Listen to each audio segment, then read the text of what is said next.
how to use technical analysis when trading using the EasyEquities app. What I'll be showing you is the different types of indicators that are found in technical analysis and what they actually mean in relation to what is going on in the markets. Most times when people learn technical analysis, they absolutely learn it the wrong way. What they basically learn is to look at a chart and measure what's going on with the candlesticks and measure what's going on with the price, and then assume that they can actually make investment decisions from that. You cannot make investment decisions using technical analysis alone. In fact, technical analysis in most professional settings is in the last 20% of the process of trading or investing. It's basically utilized to help you make a decision, not about what to buy or sell or when to buy or sell it, but rather more the price that you should be buying it for or the price that you should be selling it for. And so I'll be showing you the method that I personally use and the method that I know a lot of investment professionals also use as well. And you guys know the drill. To show you all of this, I'm going to share with you what's on my computer screen. So let's go. In order to understand how to use technical analysis on the EasyEquities platform, we actually have to first understand what is the market itself. And I'll be very brief here. Simply put, the market is basically an auction. So the Johannesburg Stock Exchange functions as an auction house where we buy and sell shares. Shares are basically certificates that prove that you own a piece of a company. So whenever you're buying a share, all you're really doing is buying a piece of ownership in a business. And so the Johannesburg Stock Exchange is an auction house where we as South Africans can buy shares of South African companies. And all that EasyEquities is just a broker. A broker is basically a company that gives you a system or a platform that enables you to enter the auction and thus be able to buy shares. So right now I've loaded Shoprite Holdings Limited here on the EasyEquities platform, and I want to buy, say, these shares here. And what I'm going to do is that I'm going to place an order. I can either buy at the current best price that I'm being shown, or I can place an order where I say, here's the price that I believe that Shoprite is worth. Broker, buy me these shares for that price, all right? And the order goes through to the auction. And then obviously once the best price that I can buy for comes down to the price that I've actually initiated when I placed an order, then my actual transaction will go through. So that's all the market really is. It's basically an auction house. And so you'll see something here on the EasyEquities platform. You'll see this chart, and people will sometimes look at this chart and they'll try think that they can predict prices, the price direction using this chart. You cannot use the price direction using this chart here on EasyEquities. All the chart that's here on EasyEquities, all it's for is just for your convenience to see how the price has performed over a certain period of time. So 1 month, 3-month period, 6-month period, over a year, and then the maximum of time that they have the data for here on the platform. What you have to do is use a different platform, and I'll show you that platform now, and it's absolutely free for you guys to do technical analysis and then come back here on EasyEquities to make the transaction. But why do we need technical analysis? There's a simple reason why we need technical analysis, and that is this. The market, since it's an auction, means there's other people in the market who are actually transacting, who are buying and selling and have activity in the market. Our difficulty is this: we can't see all those other people that are in the market. So picture this as an auction where there's sellers and there's buyers. We can't see everybody else. Just like no one can see your decision-making process and what you're doing in the market, you also can't see other market participants. But what we can see is actually data that tells us what potentially could be going on with other market participants based on their buying and selling activity. And that's where things like indicators and technical analysis come in. They can help us actually see what is going on in the auction. So most indicators are basically a tool that enables you to see certain aspects of the market. And so let's start here by defining what is technical analysis. And I'll use the general definition, which is technical analysis is a method of evaluating security. So security being basically assets such as stocks, currencies, bonds, commodities, etc., where you basically use statistical trends and market activity to basically analyze what potentially could be happening in the market. That's what technical analysis is. And it has a lot of drawbacks and it has a lot of advantages. I'll quickly just brush through the drawbacks of technical analysis. The big risk, first of all, let's start here, is false signals. So signals is basically when you get information and you make a decision on it. So you get a signal that says, hey, you should buy, and it turns out to be false, meaning it's something that actually is incorrect. There's over reliance on past performance because technical analysis is based on historical data. of how the price is performing, how the price is performed, there can be risk that the data you're looking at is actually now irrelevant.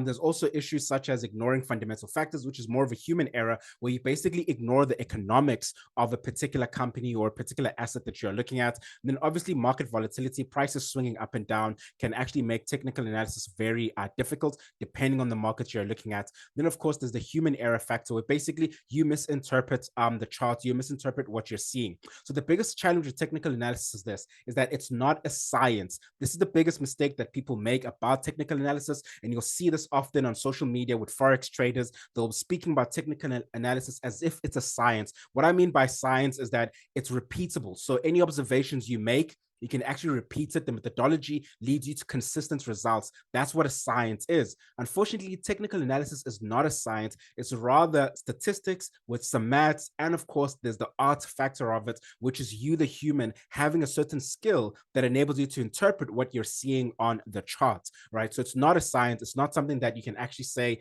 every time this happens, this will be the result that I'll get. So every time the price crosses over the moving average, that means I should buy. The signal is buy. That's not true, because there's a lot of other factors and dynamics that are involved in interpreting what is actually going on in the market.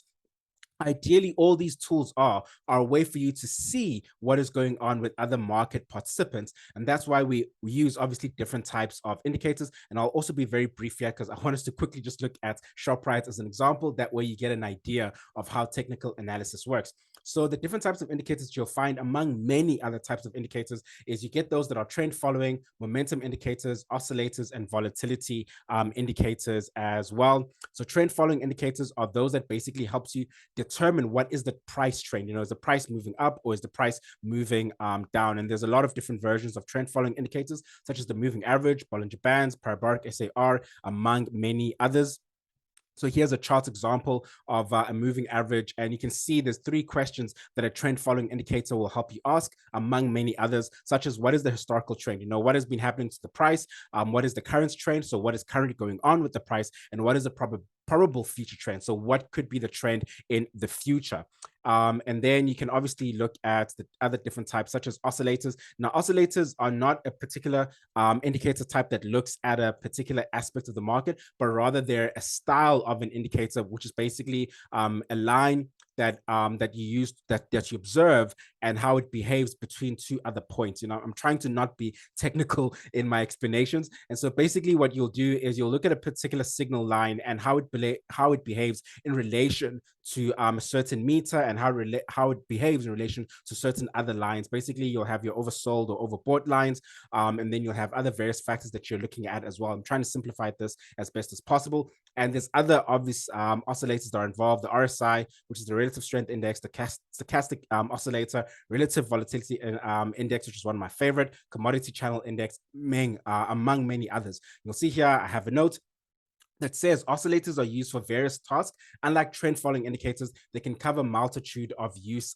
cases. So you can use an oscillator for trend following, for momentum, for measuring strength, etc. There's a lot of things you can measure. Volatility with oscillators, there's a lot of things you can actually measure using oscillators. And so there's quite a lot of them. Then you get momentum indicators. These basically help you measure the speed and strength of a price move. So when prices go up, and picture it like this: you're at the auction, there's people basically excited about buying a particular share, and they keep buying at faster and faster and faster speeds, and you can see the price keeps changing at a faster and faster rate. A momentum indicator will basically help you view that. It will also help you view people selling, and so the price moving down faster and faster, so you can actually see that the strength of the price moving down is in fact very strong or very weak. And we can use those to actually picture reversals and other aspects as well in the market. So there's a lot of use cases for momentum indicators, and there's quite a lot of them.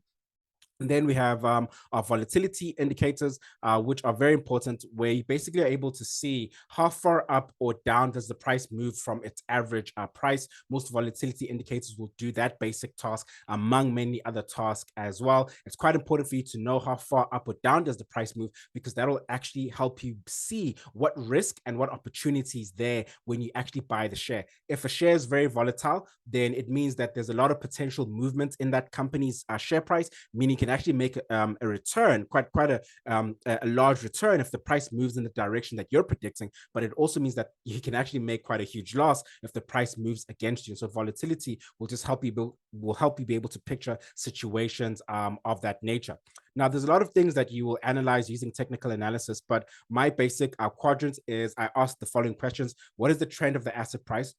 So how's the price moving currently? Is it moving upwards, downwards, or sideways? What is the speed of that price movement? Has the price been pushed to either bullish extremes or bearish extremes? Meaning, has the price gone up very far, where basically the market is running out of buyers, and so the price could potentially reverse back downwards? Or has the price moved very extremely downwards, where the market runs out of sellers, thus forcing buyers to come in and buy up the stock? And of course, by how much can I expect the price to actually change? Those are some key questions that I ask, among many other questions. So when it comes to technical analysis, like I said earlier, you can't use the charts here on EasyEquities, though they can be a good indication for you to just visually glance how the price has performed. The key thing to understand is that this is an auction where prices are moving up and down based on people's buying and selling activity. And shares, of course, are a finite objects. So for example, here with ShopRite, we can see we've got 422 million shares floating, meaning these are shares available to actually be bought and sold in the markets. We can get even more in-depth information. All right. And so that means something like volume becomes important. So that's a type of indicator that I didn't list there. So volume being basically how many shares are being bought and sold for a particular period, for a month, a day, an hour, however long you actually want to analyze that. And so you can actually find out how many shares exist of a particular company. You can even find out the total value of the business. And then obviously the total value of the business is the share price times the amount of shares that exist. That will give you the complete market cap of the company. Then you can find out things like ownership information. So you can see here, we got a total of 544 million shares. These are the closely held shares. And then we have the shares that are free floats, meaning that are floating, that, you know, we can easily transact on. There's 422 million of those shares. Multiply all of this together by the current share price of the company, and you would get the market cap of the company. So 265 rands multiplied by 554 million will give you the total value of this particular business, which is 143 billion rands. And so that's how we just quickly can see what the total value of the company is. And so if there's a lot of shares moving, you know, if there's a lot of volume, that can tell us a lot of things about the price trend and the price direction. We can use the stock screener here as well to be able to discern certain elements and certain aspects about the share. Now, let's come to the technical analysis, which is the indicators that people always want to see. There's a lot of indicators that are available for you in the market. So you can see I'm on TradingView, which is a platform that you could use. And I've got my favorite indicators here, but there's quite a lot of them. And you can go through this list and see all the various indicators that are available for you to actually utilize. The different indicators, as I've said, will be able to tell you different things. So for example, I can put on the RSI, Relative Strength Index, a very common indicator that people generally first learn, among many others, such as the moving average. And the RSI will be able to tell me basically if the share price is oversold or overbought. It will also tell me the momentum of the price movement, how strong is the movement of the share price. And there's different ways to set it up in order for you to see certain aspects of the information. It will also have like a look back period. How far back do you want it to gather data? At the end of the day, prices have historical movements. And what we essentially are trying to see is what other market participants are doing in regards to the share price. So a very basic indicator, that one that's not a program, but one that you can easily actually use as a visual reference, is something like a support line, where you can clearly see here, right, that the share price, when it gets to this level here of about 185 rands, it seems to reverse back upwards. And that actually tells you that at this level, investors come in and buy up the share. They maybe think that is a good bargain at that particular level. And then you also get something like, say, a resistance level, where basically the price seems to reverse back downwards once it gets to that particular level. So you can see for about 2022 and 2023, this was the support level where the price tend to reverse upwards, and this was the resistance level where the price tends to reverse downwards. Like I said earlier, technical analysis is not a science, meaning just because it gets to this level doesn't mean it reverse back downwards, because there could be something going on in the economy or something going on with the company. And that's why it's also very important that we analyze company financials and understand the fundamentals of an actual business, and understand the economy that the business is functioning in order to make decisions. Here's the key thing to be aware of about technical analysis. we tend not to use it for making buying and selling decisions, but rather use it for making entry decisions. So say right now, I wanted to buy ShopRite. In my view, I would not buy it right now at this price of 265 Rands. Why? Because I can see at this level, the price has reversed down quite a bit, meaning there's a lot of selling pressure potentially at this level. What I would rather wait for is to hear for some positive economic situations that could potentially push this price further up, or I could let the selling pressure actually happen and have this price move a bit down, maybe down to this level here, about 248, 249 Rands a share. And then I'd probably buy this share at that price. Notice though, I'm not making a decision to buy based on technical analysis. I've already decided to buy ShopRite because I like the fundamentals. I like that it's a strong brand. It's a strong company that's serving consumers very well, and it's performing much better than all the other retailers. And if South Africa's economy improves, then ShopRite will definitely stand to benefit. And if load shedding goes down, then ShopRite benefits even more because they'll save a lot of money.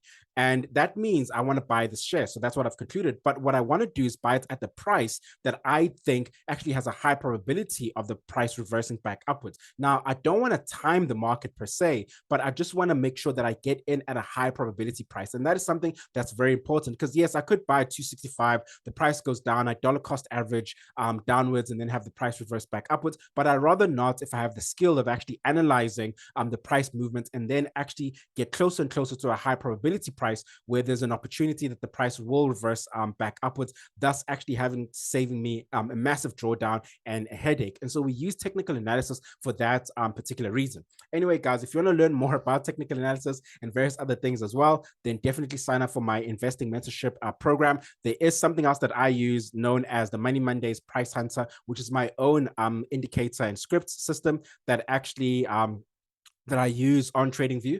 And so I can add it to a chart and it'll give me certain types of indicators of what the price could potentially do. So let me just neaten it up a little bit so you can see how that works. So just come here and then I'll remove the visuals, and all you'll have left is just the words that are basically telling me what's going on. And I can see I've got an RSI buy momentum signal over there. I've got a moving average signal over there, another moving average long-term signal over there, etc. And so this is something that I actually utilize. Once I've decided to buy the share, I utilize this particular indicating system to actually help me decide when to actually buy what I've bought. It's just like you, when you decide to buy something, you might decide to buy something, but you're not necessarily going to buy it at the current price that it is. You might actually wait for the price to go down for you to get a sale or a bargain before you actually buy it. So deciding what to buy and deciding when to buy are in fact two different processes that you have to go through different steps of analysis to actually get to. And then obviously technical analysis can help you with risk management, etc., and a lot of other aspects as well in terms of how the price moves. But anyway, guys, enjoy the rest of your day. We shall see you for next week's video. Goodbye.